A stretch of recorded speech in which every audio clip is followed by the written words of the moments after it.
जय हिंद दोस्तों, मैं एक स्नापशुदा राजेश पटेल एक सर्विस में न्यूज चैनल 15 अक्टूबर 2025 में आप सभी का हार्दिक स्वागत करता हूं और आप सभी को ईएमई 83वें ईएमई क्रूज डे की हार्दिक शुभकामना भी देता हूं। मैं भी ईएमई का हूं, इसलिए आज हमारे कोर डे की आपको हार्दिक हार्दिक शुभकामना और जितने भी मेरे ईएमई वॉरियर्स है उन सभी को कोर डे की हार्दिक शुभकामना। अब खबर बताऊंगा हेडिंग और इसके बाद विस्तार से। YEPS 95 पेंशन 1000 से लेके 7500 रुपए और रेट सीपीसी 2। बड़ी खबरें, करोड़ों कर्मियों को फायदा। श्रम और रोजगार मंत्री मनसुख मंडाविया, पूर्व सैनिकों को ड्यूटी का 6 महीने का वेतन जांच में खुलासा। 31 अक्टूबर तक सैनिक स्कूल एडमिशन, सैनिकों के बच्चों को मौका। रक्षा मंत्रालय की शानदार पहल, पूर्व सैनिक उठाएं फायदा। 46% नेता भ्रष्टाचारी, अब सैनिकों को 25% चुनाव में सीटें। यूपी एंड एमएच पूर्व सैनिकों की भर्ती, ऑनलाइन फॉर्म स्टार्ट। अब खबर विस्तार से ही। सरकार द्वारा ईपीएस 95 में 1000 रुपए से न्यूनतम पेंशन में बढ़ोतरी पर विचार किया गया, जिसमें 6.5 करोड़ ईपीएफ सदस्यों को लाभ होगा। इसमें केंद्र सरकार देश भर के लाखों पेंशन भोगियों की सेवानिवृत्त आय में सुधार लाने के उद्देश्य से कर्मचारी पेंशन योजना ईपीएस 1995 के तहत न्यूनतम पेंशन बढ़ाने के प्रस्ताव पर सक्रिय रूप से विचार कर रही है। वर्तमान में न्यूनतम पेंशन 1000 रुपए प्रति माह है, जो बढ़ती जीवन यापन लागत के बावजूद वर्षों से अपरिवर्तित बनी हुई है। हालांकि यह मुद्दा एजेंडे में नहीं था, लेकिन सीबीटी में ट्रेड यूनियन सदस्यों ने चर्चा के दौरान कहा न्यूनतम पीएफ पेंशन को वर्तमान में 1000 प्रति माह से संशोधित किया जाना चाहिए। बैठक के बाद सीबीटी ने एक सदस्य ने द हिंदू को बताया कि मंत्री ने इसे खारिज नहीं किया और कहा कि कैबिनेट इस प्रस्ताव पर सक्रियता से विचार कर रहे हैं। नेक्स्ट खबर। 8 सीपीसी टैंक, गोला और बारूद तैयार करने वाले हाथों को क्यों उतरना पड़ा सड़कों पर, वेतन आयोग व ओपीएस है मांग। 8वें वेतन आयोग के गठन के लिए निर्णायक राष्ट्रीय परिषद जेसीएम कर्मचारी पक्ष के सदस्यों की शर्तों टीओआर का मसौदा मांगा था। कार्मिक एवं प्रशिक्षण विभाग डीओपीटी के साथ चर्चा के बावजूद 8 महीने के बाद भी कोई वेतन आयोग के लेकर अधिसूचना जारी नहीं की गई है। बतौर श्री कुमार, चूंकि सीपीसी की सिफारिश 1 जनवरी 2026 से लागू होनी है, इसलिए एआईडीईएफ केंद्र सरकार के कर्मचारियों, रक्षा कर्मचारियों, रेलवे सशस्त्र बलों और अर्धसैनिक कर्मियों के वेतन संशोधन में देरी से बचने के लिए तत्काल कार्रवाई की मांग करता है। पुरानी पेंशन योजना ओपीएस को बहाली करने की विरोध कर रहे हैं और 2025 में शुरू की गई एकीकृत पेंशन योजना यूपीएस का कड़ा विरोध कर रहे हैं। ये दोनों ही अंशदायी और बाजार आधारित पेंशन योजना है। कर्मचारी सीसीएस पेंशन नियम 1972 अब 2021 के तहत परिभाषित है। मांग नहीं मानी तो देशव्यापी आंदोलन होगा तेज।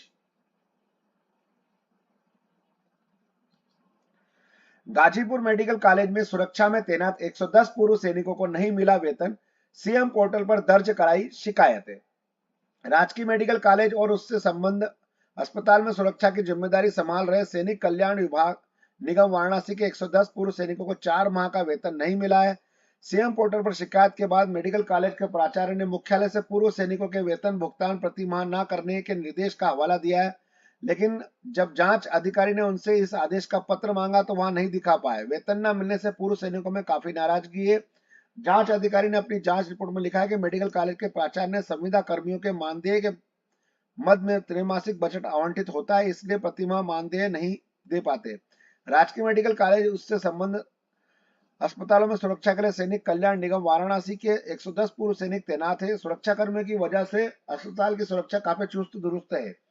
सैनिक कल्याण निगम वाराणसी के माध्यम से 110 पूर्व सैनिकों को सुरक्षा में तैनात है। श्रम अधिकारी ने स्पष्ट लिखा है कि कॉलेज के प्राचार्य ने जांच में सहयोग नहीं किया। श्रम अधिकारी ने शिकायतकर्ता को परामर्श दिया है कि वह सक्षम प्राधिकारी के यहाँ वेतन भुगतान का अधिनियम के तहत वाद दायर कर सकते हैं। नेक्स्ट खबर। राष्ट्रीय परीक्षा एजेंसी नेशनल टेस्टिंग एजेंसी के अंदर अपना जो सैनिक स्कूलों में भर्ती है, जिसके लिए जनरल और ओपीडीसी के लिए डिफेंस एक्सर्विसमैन के लिए 850 रुपए और एससी एसटी के लिए 700 रुपए इसकी है। और लास्ट डेट इसकी 31/10/2025 से 11:30 बजे तक 11:50 तक। करेक्शन पर्टिकुलर 2:11 तक होना है और मल्टीपल चॉइस के क्वेश्चन आएंगे इसके अंदर। मेड ऑफ टेस्ट होगा, पेन एंड पेपर के ऊपर शीट बेस होगा। एग्जाम और एडमिशन क्लास 6 और का 150 मिनट का 13 मीडियम है इसमें, और एग्जाम एडमिशन क्लास 9th का, इसमें 180 मिनट का है इंग्लिश मीडियम के लिए, इन और मंथ का जनवरी 2026 का। तो इसमें जो भी कोई अपने बच्चों को भर्ती कराना चाहता है सैनिक स्कूल में, वो इसमें फॉर्म भरवा सकते हैं। बहुत अच्छा है ये। नेक्स्ट नंबर, डीजीआर पूर्व सैनिकों के लिए विशेष नौकरी मेले का आयोजन हो रहा है 17 अक्टूबर को। यह उत्तर प्रदेश के वाराणसी जनपद के केट स्थित सेना भर्ती कार्यालय ग्राउंड में विशेष रूप से पूर्व सैनिकों के लिए एक रोजगार मेले का आयोजन किया जा रहा है। यह रोजगार मेला भारतीय सेना, नौसेना और वायुसेना के पूर्व सैनिकों को सुरक्षा, आईटी प्रशासन, लॉजिस्टिक, स्वास्थ्य सेवा प्रशासन और इंजीनियरिंग सहित विविध क्षेत्रों में कारपोरेट और उद्योग के अग्रणी नियुक्तियों से जुड़ने के लिए एक समर्पित मंच के रूप में कार्य करेगा। यह जानकारी रक्षा मंत्रालय प्रयागराज के विंग कमांडर PRO देबोद्र धर ने सोमवार को दी है। और पूर्व सैनिकों के पुनर्वास और कल्याण के प्रति पूर्व सैनिक कल्याण विभाग MOD की निरंतरता प्रतिबद्धता को दर्शाती है। उन्हें उनके अनुशासन, नेतृत्व और उनकी तकनीक विशेषता के लिए मान्यता मिले। ऐसे कौशल जो नागरिक रोजगार बाजार में अत्यधिक मूल्यवान है। DGR वित्त वर्ष 2025-26 के दौरान पूरे भारत में विभिन्न स्थानों पर पूर्व सैनिकों के लिए 18 रोजगार मेले आयोजित करेगा, जिनमें से 6 रोजगार मेले प्रभावी और सफलतापूर्वक आयोजित किए जा चुके हैं। नेक्स्ट खबर, सैनिक समाज पार्टी ने देशभक्त नागरिकों और पूर्व सैनिकों को नगरोटा और बड़गांव उपचुनाव लड़ने के लिए आमंत्रित किया है।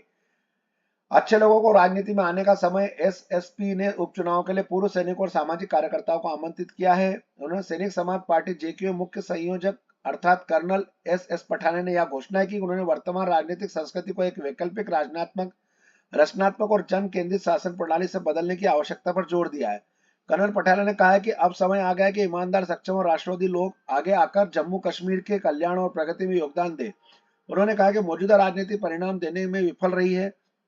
हमें ऐसे लोगों की जरूरत है जो स्वयं से पहले सेवा, ईमानदारी और जवाबदेही को महत्व देते, ताकि लोकतांत्रिक संस्थाओं में जनता का विश्वास फिर से स्थापित हो सके। सदस्य गंभीर आपराधिक आरोपों का सामना कर रहे हैं। उन्होंने चेतावनी देते हुए कहा कि ये वही लोग हैं जो कानून बनाते हैं और लागू करते हैं। जब तक अच्छे लोग राजनीति में नहीं आते और राजनीतिक दल जितने योग्य उम्मीदवार होने का अर्थ नहीं बदलता, यह प्रतिष्ठा बढ़ती ही रहेगा। कर्नल पठाना ने सैनिक समाज पार्टी पारदर्शिता, भ्रष्टाचार मुक्त शासन, सीमावर्ती ग्रामीण क्षेत्रों के विकास और सेवारत सैनिकों और पूर्व सैनिकों और उनके परिवारों के कल्याण के लिए प्रतिबद्ध है। उन्होंने आगे कहा कि SSP जवाबदेही, राष्ट्रवाद और जनसेवा पर आधारित शासन मॉडल लाने के लिए प्रतिबद्ध है। सैनिक कल्याण विभाग में क्लर्क, टाइपिस्ट पदों के लिए ऑनलाइन भर्ती होगी। पूर्व सैनिकों के लिए आवेदन शुरू हो गए हैं इसके अंदर। सैनिक कल्याण विभाग ग्रुप C की भर्ती है यह, और एक पद दिव्यांग के लिए है। इसके अंदर न्यूनतम 40% दिव्यांगता वाले आवेदक कर सकते हैं।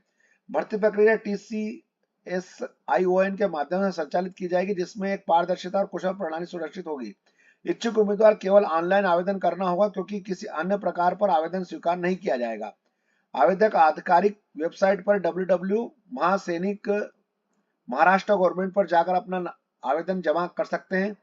ऑनलाइन आवेदन विंडो 14 अक्टूबर 2026 को सुबह 11 बजे खुलेगी और 5 नवंबर 2025 को रात 11:59 बजे तक सक्रिय रहेगी। भर्ती प्रक्रिया में संबंधित विस्तृत पात्रता मानदंड, निर्देशों एवं नियमों व शर्तों विभागों के वेबसाइटों पर उपलब्ध है।